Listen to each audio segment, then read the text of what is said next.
You know, in our world today, it feels like everything's connected.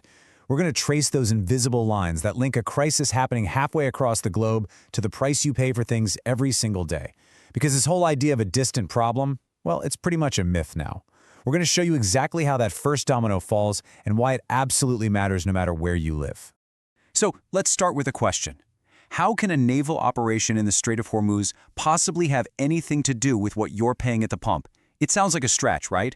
But it's not. This question gets right to the heart of how our global system works. The answer reveals this incredible chain reaction, a set of dominoes that starts with conflict, and you guessed it, ends right in your wallet. So let's follow that chain, step by step. All right, so our story begins where so many often do, in the Middle East. It's a region that's already on a knife's edge, but now tensions are really ratcheting up, pulling in global powers and threatening to boil over. Okay, look at all the moving parts here. You've got the key players, Iran, Israel, and the US, all in this really dangerous standoff. Then you have active military events, like new Israeli strikes hitting Lebanon. But here's the one to really watch. The US Navy clearing mines in the Strait of Hormuz. I mean, think about it. That's this tiny waterway where a massive chunk of the world's oil flows through. When you see that happening, it's a huge red flag.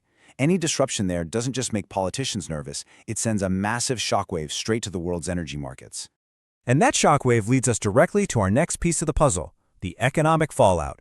Because the conflict in a place that important doesn't just stay local, it ripples out, and the very first place it hits is the global economy. It's actually a pretty simple formula. When a critical artery for global trade is threatened, everything that flows through it suddenly becomes uncertain. In this case, that everything is oil. And the risk of supply being cut off, or honestly, even just the fear of it, is more than enough to make the price of every single barrel of oil shoot sky high. And this chart just says it all, doesn't it? You can see the link so clearly. As the geopolitical tension in the region climbs, look what happens to oil prices. They climb right along with it. And because oil is basically the engine of the global economy, it powers our cars, our factories, our shipping, that price hike doesn't just stop at oil. It becomes the fuel for global inflation.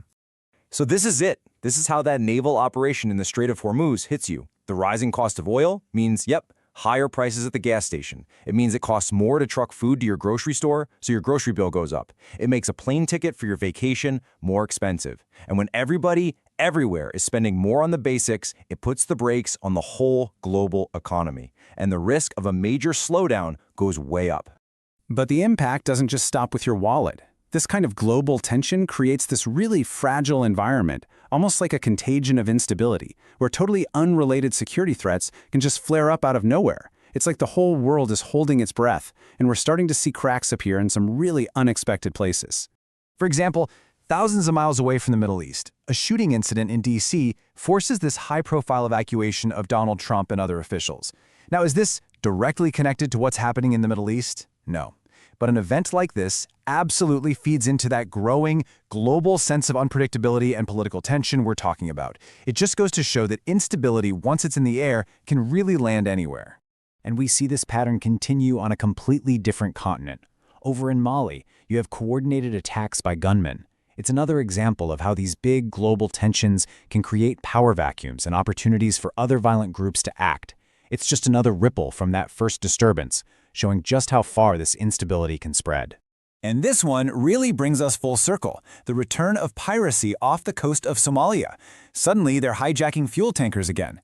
This directly threatens another key shipping lane, basically compounding the economic pressure that started all the way back in the Strait of Hormuz. It's a pretty stark reminder that when global stability starts to fray and run place, old threats you thought were gone can pop right back up in another. So with all this going on, how are the world's powers responding? Are they all coming together with some unified plan to fix things? Well, the answer is, it's complicated. And what it really shows is a deeply fractured global response.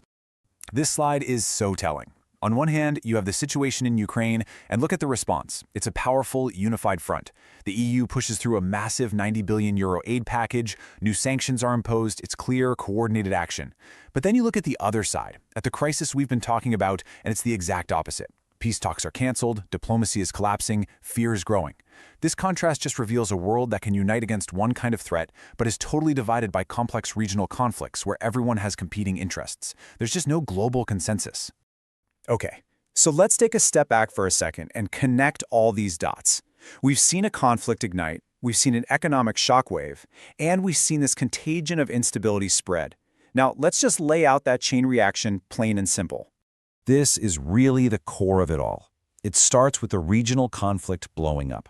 Step 1. That immediately threatens critical trade routes, like the Strait of Hormuz. Step 2. The result? A spike in oil prices that puts economic pressure on literally everyone, everywhere. Step 3. And finally, that atmosphere of economic stress and political tension contributes to this broader sense of global instability, where security threats can pop up anywhere. It's a powerful and, frankly, pretty unsettling domino effect. So what's the ultimate lesson here? It's that the idea that we can just wall ourselves off from the world's problems is just an illusion. It's captured perfectly by this thought. In our modern world, no event is truly isolated. The ripples from one crisis will always find another shore. And that leaves us with one final thought to chew on. If the dominoes of conflict and economy and security are this tightly connected across the entire globe, is any crisis ever really a distant one, or is every major event, in some small way, happening right at our own doorstep?